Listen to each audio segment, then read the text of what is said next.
இந்த நவீன காலத்துல நம்மள பல பேர் பணம்னு சொல்லி நைட் ஷிஃப்ட் வேலைக்கு போறதும் உண்டு. அப்படி போறதுனால இவங்களுக்கு கடைசியில சைடு எஃபெக்ட்ஸ் தான் ஏற்படுது. இவங்க சம்பாரிச்ச மொத்த பணமும் கடைசியில டாக்டருக்கு தான் போகுது. வாங்க நைட் ஷிஃப்ட் வேலைக்கு போயிட்டு வந்ததுக்கு அப்புறம் காலையில என்ன பண்ணுங்கிறத இந்த வீடியோ பார்த்து தெரிஞ்சுக்கலாம். முதல்ல நைட் ஷிஃப்ட் வேலையை முடிச்சுட்டு காலையில 2 வீலர்ல வீட்டுக்கு போறதை தவிர்க்கணும். ஏன்னா 2 வீலர்ல போகும்போது சம்டைம்ஸ் நமக்கு தூக்கம் கூட வரும். இதனால சில டைம் விபத்தும் ஏற்படும்.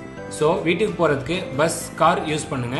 இது மூலம் டிராவலிங்ல தூங்கவும் முடியும். நைட் ஷிஃப்ட் முடிச்சதுக்கு அப்புறம் சூரிய உதயத்துக்கு முன்னாடியே வீட்டுக்கு வரணும். காலையில வெயில் பாடி மேல பட்டுச்சுன்னா தூக்கம் வராது. வீட்டுக்கு வந்ததுக்கு அப்புறம் நியூஸ் பேப்பர் படிக்கலாம். ஆனா டிவியோ கம்ப்யூட்டரோ பார்க்க கூடாது.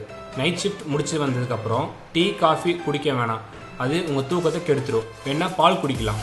காலையில சாப்பிட்றதுக்கு சீக்கிரமா செரிமானம் ஆகக்கூடிய உணவை தான் எடுத்துக்கணும். எக்ஸாம்பிளுக்கு இட்லி, இடியாப்பம் உங்க உடம்புக்கு நல்லது. சாப்பிட்ட உடனே தூங்க போகக்கூடாது. ஜஸ்ட் ஒரு 1.5 மணி நேரமாவது ரிலாக்ஸ் பண்ணிட்டு அப்புறம் தான் தூங்க போகணும். நீங்க தூங்க போற உங்க பெட்ரூம் இருட்டா தான் இருக்கணும். அப்பதான் டோபைன் என்கிற ஹார்மோன் சுரந்து ஆழ்ந்த தூக்கத்துக்கு உங்களை கொண்டு போகும். நம்ம தூங்க போகும்போது கண்டிப்பா செல்போனை பக்கத்துல வைக்க கூடாது. ஏன்னா போன்ல இருக்க ரேடியேஷன் பாடிக்கு உள்ள போய் தூக்கத்தை கெடுக்கும். நீங்க தூங்க போறதுக்கு முன்னாடி செல்போன்ல வாட்ஸ்அப், ஃபேஸ்புக் பார்க்கறத தவிர்த்துருங்க. இது மூலம் தேவையில்லாத விவாதங்களை தவிர்க்கிறதோடு கொஞ்சம் டென்ஷனும் குறையும், நல்ல தூக்கமும் கிடைக்கும். அதுக்கப்புறம் சாயங்காலம் எந்திரிச்சு ஃப்ரெஷ் ஆயிட்டு சப்பாத்தி கொஞ்சமா எடுத்துக்கலாம். ஆஃபீஸ் போறதுக்கு முன்னாடி லைட்டா சாப்பிட்டும் போகலாம்.